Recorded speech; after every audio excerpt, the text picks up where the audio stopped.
So hello and welcome. तो आज हम लोग इस वीडियो में देखने वाले हैं कि एग्ज़ाम से पहले कुछ जो पॉइंट्स हैं वो आपको ध्यान में रखने हैं। वो क्या क्या पॉइंट्स हैं अभी मैं एक एक करके जो है आपके साथ डिस्कस जो है करने वाला हूँ। तो तबीयत थोड़ा ठीक है नहीं, तो हो सकता है कि आपको आवाज़ जो है थोड़ा चेंज लग रहा होगा। So sorry about that. देखो, सबसे पहला पॉइंट है, keep 2 copies of admit card. आपको जो भी एडमिट कार्ड मिला होगा उस ओरिजिनल एडमिट कार्ड का आप एक फ़ोटोकॉपी भी अपने पास कलर प्रिंट आउट में करा सकते हो। क्योंकि कई बार क्या होता है कि एक एडमिट कार्ड जो होता है वो गुम जाता है।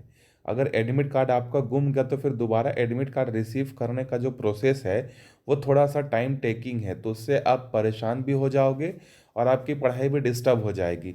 तो आप एक काम करिएगा, आपके पास जो भी एडमिट कार्ड है उसका एक colour print out as it is same करा लीजिएगा, ताकि अगर एक कहीं गुम जाए या फट जाए या कुछ भी हो जाए तो दूसरा आपके पास रहेगा ही, ताकि आपको दूसरे एडमिट कार्ड के लिए यहाँ वहाँ जाने की ज़रूरत जो है नहीं पड़ेगी। तो ये सबसे इम्पोर्टेंट पॉइंट है, ये आपको ध्यान में रखना है।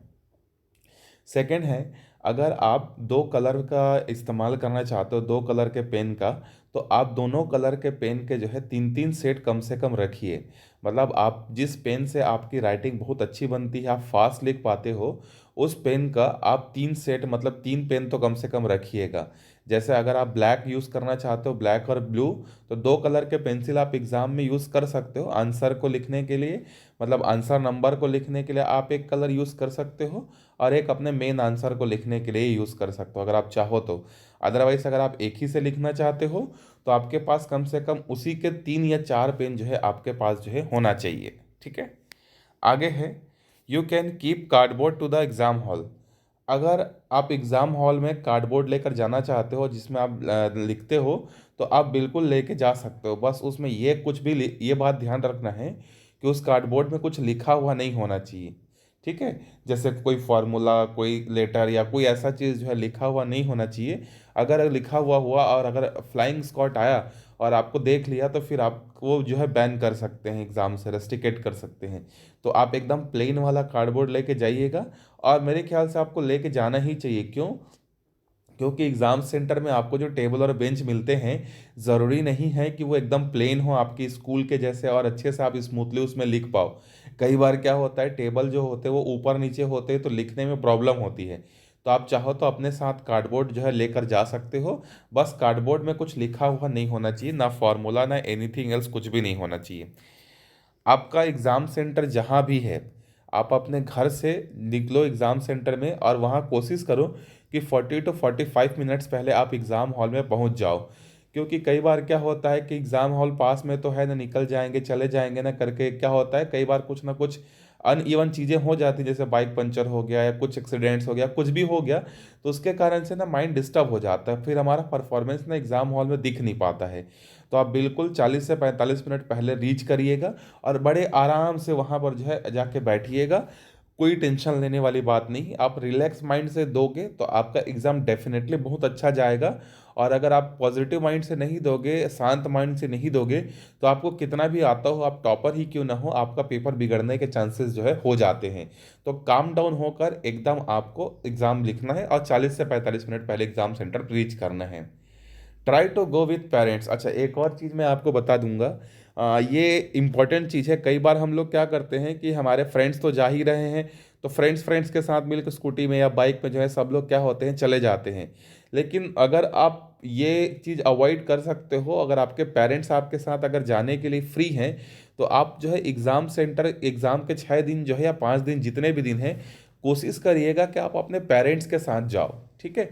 क्योंकि फ्रेंड्स के साथ क्या होता है, कुछ ना कुछ मतलब एक्टिविटीज़ हो ही जाती हैं। तो आप ट्राई करिएगा कि फ्रेंड्स के साथ ना जाकर जो है अपने पेरेंट्स के साथ या अपने भैया के साथ या अपने गार्जियन के साथ जो है एग्ज़ाम हॉल जो है बाइक में या कार में आप रीच करो, जैसा भी आपको सूटेबल लगे। ठीक है। अगला है, जैसे मान लो कल आपका एग्ज़ाम है, तो रात को आपको रात भर जग के पढ़ना नहीं है। आप आराम से अच्छे से नींद लो, 6 से 8 घंटे की नींद लो, फिर एग्ज़ाम देने जाओ। अगर आप रात भर जाग कर पढ़ोगे कि मुझे पढ़ना है करके, तो एग्ज़ाम हॉल में आपको नींद आएगा, और जब आपका नींद आएगा तो आपका परफॉर्मेंस डाउन हो जाएगा। आप उतना स्पीड से चीज़ों को रिकॉल नहीं कर पाओगे, उतना स्पीड से चीज़ों को लिख नहीं पाओगे। लेकिन अगर आप अच्छे से सो कर जाओगे तो आप वहाँ पर बहुत अच्छे से परफॉर्म कर सकते हो, स्पीडली लिख सकते हो, स्पीडली चीज़ें आपको याद भी जो है आ जाएंगी। ठीक है। अगला है, अब देखो कई बार क्या होता है कि एग्ज़ाम का टेंशन लोगों को खासकर मैथ्स और साइंस पेपर में इतना ज़्यादा हो जाता है कि वो मॉर्निंग का ब्रेकफास्ट वगैरह भी छोड़ देते हैं। तो ये छोटी छोटी चीज़ें हैं जो आपको नहीं कर रही हैं, आप आराम से ब्रेकफास्ट करके जाइएगा, क्योंकि वहाँ पर 3 घंटे और 15 मिनट एग्ज़ाम हॉल में बैठना है। उससे पहले आधा घंटा आपको पहले जाना है, मतलब 5-6 घंटा अगर आप खाली पेट रहोगे तो आपका परफॉर्मेंस खराब हो जाएगा। मैं अपना एक एक्सपीरियंस बता रहा हूँ। एक बार मैं अपने कॉलेज के एग्ज़ाम में ऐसे सुबह बिना ब्रेकफास्ट किए चले गया था। एग्ज़ाम हॉल में 1 से 1.5 घंटा में कुछ लिख ही नहीं पाया था, क्योंकि इतना वीकनेस लग रहा था कि मैं पेन जो है चल ही नहीं रहा था। तो वीकनेस हो जाता है, तो आप हैवी ब्रेकफास्ट मत करिएगा, लेकिन लाइट ब्रेकफास्ट, क्या आप ड्रिंक वगैरह जैसे नारियल पानी या कोई एनर्जेटिक चीज़ें जो है आप क्या कर सकते हो, पी के जा सकते हो, क्योंकि आपको एनर्जी चाहिए वहाँ पे। अगला पॉइंट है, keep a normal watch in exam hall. देखो आप अपने साथ स्मार्ट वॉच तो लेके नहीं जा सकते हैं, लेकिन आप अपने साथ एक नॉर्मल वॉच जरूर रखिएगा एग्जाम में, अपने साइड में या अपने रिस्ट में आप उसको पहन के भी रख सकते हो, या अपने टेबल में साइड में उसको आप रख भी सकते हो। और टाइम टू टाइम आपको क्या करना है, कितना टाइम हो गया, कितना टाइम हो गया, कितना टाइम हो गया, ये आपको देखते रहना है। कई बार क्या होता है कि एग्जाम का 1-1.5 घंटा जो है हम इतना स्लो लिखते, इतना स्लो लिखते हैं कि हमारा 40% पेपर ही कंप्लीट हो पाता है राइटिंग बनाने के चक्कर में, हमें टाइम का पता ही नहीं चलता है। फिर जब लास्ट वाला बेल बजता है 1 घंटे वाला, फिर उसमें हम लोग क्या करते हैं, परेशान हो जाते हैं कि अरे हमारा तो 60 मार्क्स का बचा हुआ है या 50 मार्क्स का बचा हुआ है और एक ही घंटा टाइम है। फिर हम लोग क्या करते हैं, उसको जल्दी जल्दी लिखने के चक्कर में अपना जो है एक्यूरेसी और अपना परफॉर्मेंस को डाउन कर जाते हैं। तो आप बिल्कुल एग्जाम हॉल में एक वॉच रखिएगा अपने साथ हर एग्जाम में, और हर टाइम को प्रॉपर मैनेज करिएगा। अब देखो अगला है, divide the question into section and solve each section in a particular time. अब देखो ये पॉइंट बहुत इंपॉर्टेंट है। जब आप अपने साथ वॉच लेके जाओगे तो आपको पहले से अपने एग्जाम हॉल में जाने से पहले आपको एक प्लान बना लेना है कि ये जो एमसीक्यू क्वेश्चन जो आएंगे, 1-1 मार्क्स के जो क्वेश्चन आएंगे, उसको मुझे कैसे भी करके 10 से 12 मिनट के अंदर में सॉल्व करना है। फिल इन द ब्लैंक्स जो है या मैचिंग है, इसको भी 5-6 मिनट के अंदर में इसको खत्म करना है। 2-2 मार्क्स से क्वेश्चन को मैक्सिमम 20 मिनट में करना है। 3-3 मार्क्स से क्वेश्चन को आधे घंटे में करना है। इस तरीके से आप अपने सुटेबिलिटी के हिसाब से जो है सेक्शन में क्या कर दो, डिवाइड कर दो, और कोशिश करो कि उतने ही टाइम पीरियड, जितना टाइम पीरियड आपने अलॉट किया है एग्जाम से पहले, कितना टाइम में मुझे ये सॉल्व करना है, कोशिश करो कि उतने ही टाइम में कंप्लीट हो जाए। और हमेशा ये टारगेट रखिए, जैसे इसके बाद मैंने अगला पॉइंट यही बताया आप सबको, कि आप एग्जाम हॉल में हमेशा ये ट्राई करिएगा एग्जाम हॉल में कि आपका जो पेपर है वो 15 मिनट पहले क्या हो जाए, कंप्लीट हो जाए, 10 से 15 मिनट पहले कंप्लीट हो जाए। क्योंकि कई बार क्या होता है कि हमको लगता है कि हमने सारी चीज़ें सही लिखी हुई है, लेकिन बाद में पता चलता है कि खासकर मैथ्स में, फॉर्मूले में, साइंस में, इक्वेशन में कई बार हम लोग गलती लिख लेते हैं। तो आप जब अपना एग्ज़ाम जो है 10-15 मिनट पहले कंप्लीट कर लोगे तो आपके पास दोबारा आंसर नंबर को चेक करने का, कहीं इक्वेशन तो मैंने गलत नहीं लिखा, फॉर्मूला तो गलत नहीं लिखा, कैलकुलेशन तो गलत नहीं लिखा, ये सारी चीज़ें ना हमें पता चलती, तो हम उसको करेक्ट कर सकते हैं। तो आप पूरी कोशिश करिएगा कि 10 से 12 मिनट पहले आपका एग्जाम कंप्लीट हो जाए, और जब रीचेक करोगे तो आंसर नंबर को खासकर जो है आपको रीचेक जो है करना है। ठीक है।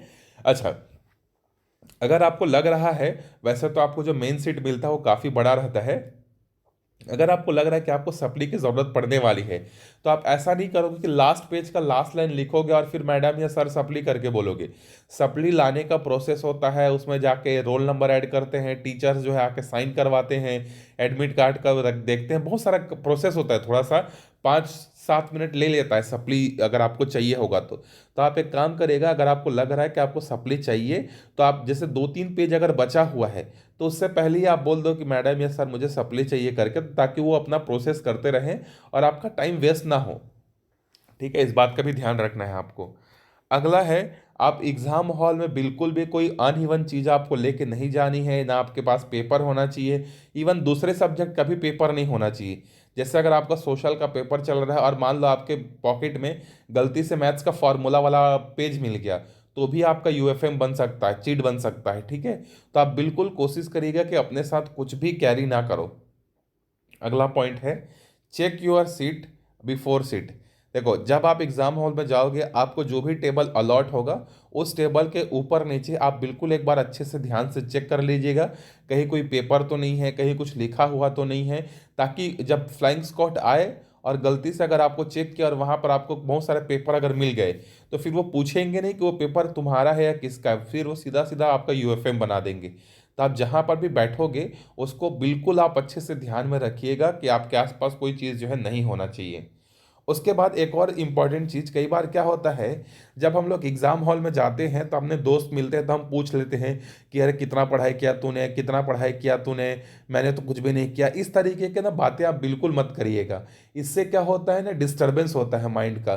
भले ही आप दूसरे टॉपिक पर बात कर सकते हो कि इसके बाद हम यहाँ घूमने जाएंगे, इसके बाद ये करेंगे, इसके बाद ये करेंगे, मतलब पॉजिटिव सेंस वाली बात करना। कभी भी नेगेटिव सेंस वाली बात बिल्कुल करने से अवॉइड करना, ना आप दूसरे के साथ करना। अगर आपको कोई दूसरा पूछ रहा है तो उसको बोलना कि भाई देख एग्जाम के बाद बात करेंगे, अभी फिलहाल इस टॉपिक पर हमें बात नहीं करते कि कितना पढ़ा कितना बचा, वो चीज़ों आपको अवॉइड करनी है, ठीक है। उसके बाद अगर आपका एग्ज़ाम मत एग्ज़ाम में बैठने से पहले एग्ज़ाम के बीच में अगर कुछ भी हो जाते थोड़ा बहुत की, मतलब चेकिंग होता है, कुछ भी गलत चीज़ें हो जाती है, तो आपको पैनिक होने की ज़रूरत नहीं है, ठीक है। आपको पैनिक बिल्कुल भी नहीं होना है, आपको सफिशिएंट टाइम मिलेगा। आप बिल्कुल रोल नंबर वगैरह, अच्छा यहाँ पर एक और चीज़ मैं भूल गया, रोल नंबर वगैरह जो आंसर शीट है उसमें आप प्रॉपरली एक बार पढ़िएगा। मैडम या सर जो एग्ज़ाम हॉल में होंगे वो आपको बताएंगे, उनके अकॉर्डिंग ही फिल करिएगा, गलत मत करिएगा। गलत करने के बाद ना आंसर कॉपी चेंज करने में बहुत प्रॉब्लम होती है। तो आप रोल नंबर वगैरह नाम वगैरह प्रॉपर अच्छे से एक बार देख लीजिएगा, फिर फिलअप करिएगा, ठीक है, पूछ के, कोई गलती मत करिएगा। और पैनिक होने की ज़रूरत नहीं है।